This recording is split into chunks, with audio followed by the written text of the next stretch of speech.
உத்தரப்பிரதேச மாநிலம் பதாயூனில் நகை வாங்குவது போல் நடித்து 3 பவுண்ட் செயினுடன் தப்பியவரை போலீசார் தேடி வருகின்றனர். பதாயூன் பகுதியில் உள்ள நகைக்கடையில் வாடிக்கையாளர் போல வந்த ஒருவர் பல்வேறு டிசைன்களில் நகையை கேட்டு பார்த்து கொண்டிருந்தார். இந்நிலையில் திடீரென 3 பவுண்ட் தங்கச் செயினை எடுத்துக்கொண்டு அவர் ஓட்டம் பிடித்ததால் கடை உரிமையாளர் அதிர்ந்து போனார்.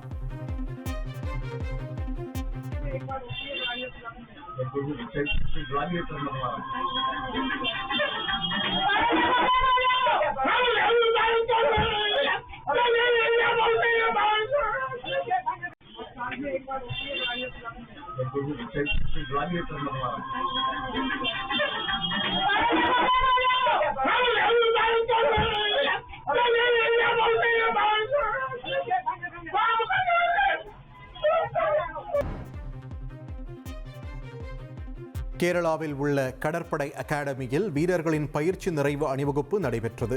கேரள மாநிலம் எழிமலா பகுதியில் அமைந்துள்ள இந்திய கடற்படை அகாடமியில் நடைபெற்ற பயிற்சி நிறைவு அணிவகுப்பில் பல்வேறு பிரிவினர் பங்கேற்றனர்.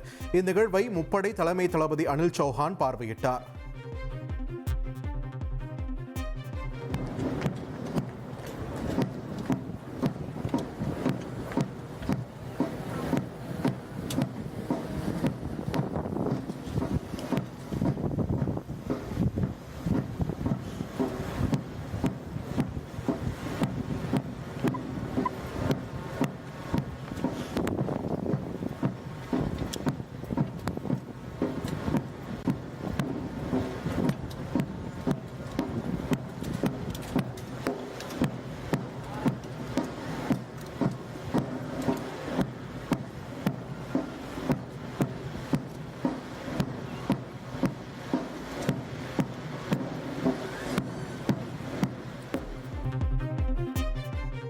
ராஜஸ்தான் மாநிலம் பிரிக்கானேர் பகுதியில் சாலையில் சென்ற கார் கட்டுப்பாட்டை இழந்து சாலையில் உருண்டோடிய காட்சிகள் வெளியாகியுள்ளன.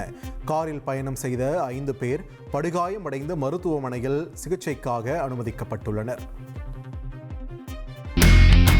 இனி செல்லும் இடமெல்லாம் செய்தி. தந்தி டிவியின் வாட்ஸ்அப் சேனலை ஃபாலோ பண்ணினா செல்ல இருக்கும் இடமெல்லாம் செய்தி. இதோ QR